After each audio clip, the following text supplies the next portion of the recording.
All right, we are cutting live to the 80th session of the UN General Assembly, where Palestinian President Mahmoud Abbas is speaking right now. To build the institutions of a one state, one law, and one legal security forces. We reiterate that we do not want an armed state. Ladies and gentlemen, our wounds are deep and our calamity is great. 7 million Palestinians are still living the tragedies of the Nakba and displacement since 1948. Our people in the West Bank, including East Jerusalem and in the Gaza Strip, are still living the tragedies of the Israeli aggression and occupation for decades. Years that our people have spent under occupation, killing, arrests, and settlement, and the theft of money, property, and lands. And this still continues without any deterrent or accountability.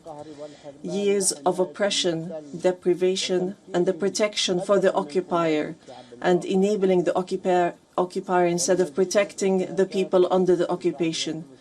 And more violations of the rights of our Palestinian people to self-determination, to freedom, dignity, independence, and sovereignty on the land of the occupied state, on the land of the state of Palestine occupied since 1967, including East Jerusalem.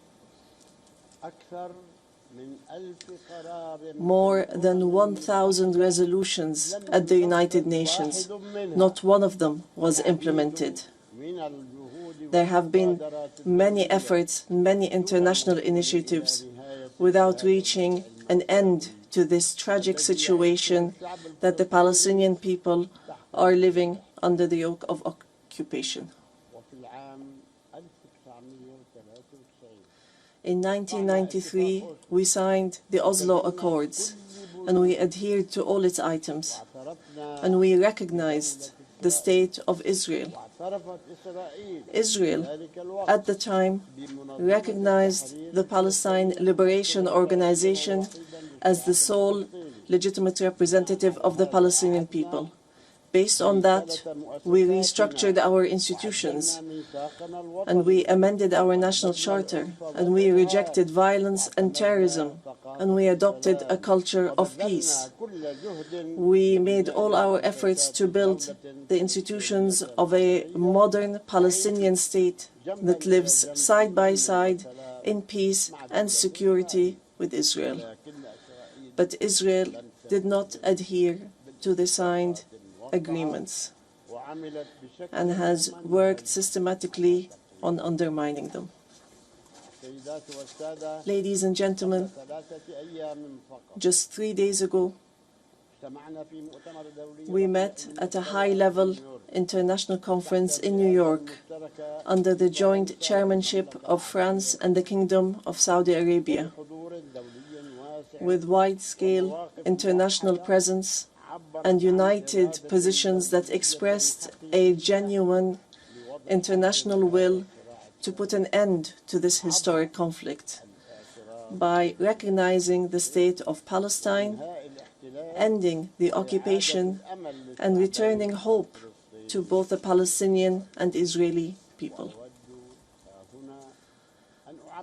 And here I would like to, on behalf of the Palestinian people, to express our gratitude and appreciation to all the states that recently recognized the state of Palestine and those that intend to recognize the state of Palestine soon. We urge all the states that have not done so yet to recognize the state of Palestine.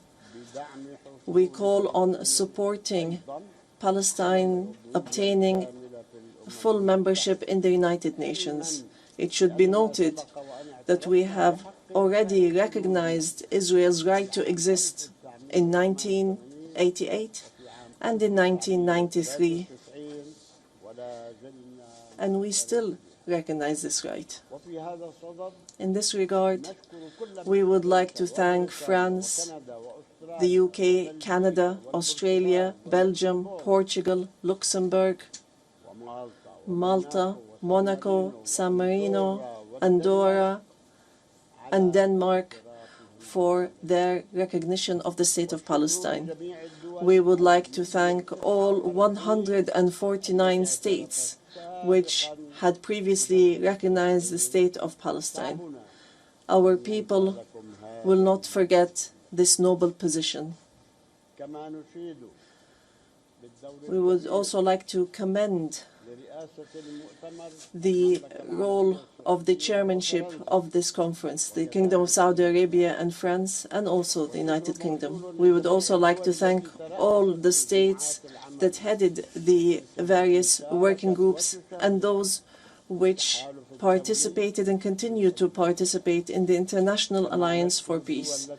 We would also like to thank the states that are supporting our efforts to stop the genocide and the occupation and achieve peace. We highly appreciate all the peoples and organizations around the world who protested in support of the rights of the Palestinian people to freedom and independence and to stop the war, destruction, and starvation. We reject confusing the solidarity with the Palestinian cause and the issue of anti-Semitism, which is something that we reject based on our values and principles. Within the framework of welcoming the outcomes of the International Conference for Peace, we reiterate today before the General Assembly the following points. First, the need for an immediate and permanent end to the war in Gaza. Second, the entry without conditions of humanitarian aid through United Nations organizations, including the UNRWA, and to stop using starvation as a weapon. And here we would like to thank the brotherly and friendly states and organizations that have been sending aids. Third, the release of all hostages and prisoners on both sides. Fourth, the complete withdrawal of the occupation from the Gaza Strip and the rejection of the plans for displacement and putting an end to settlement, the terrorism of settlers, and the theft of Palestinian lands and property under the headline of annexation, and stopping the aggression against the status quo in holy sites. These are all unilateral actions that undermine the two-state solution in Gaza, the West Bank, and Jerusalem.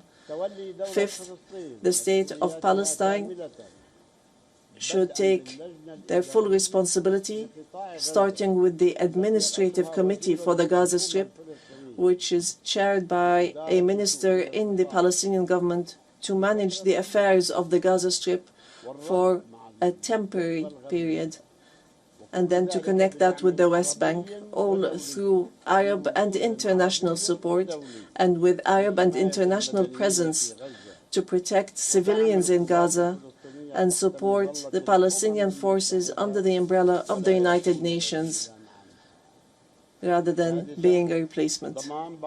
Sixth, to guarantee that the residents of the Gaza Strip remain on their lands without displacement, and to implement a recovery and reconstruction plan in both the Gaza Strip and the West Bank.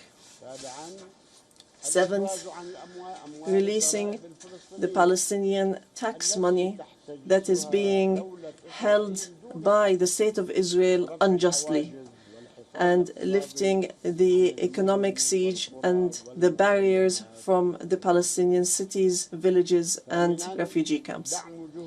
Eighth, supporting our national efforts towards reform.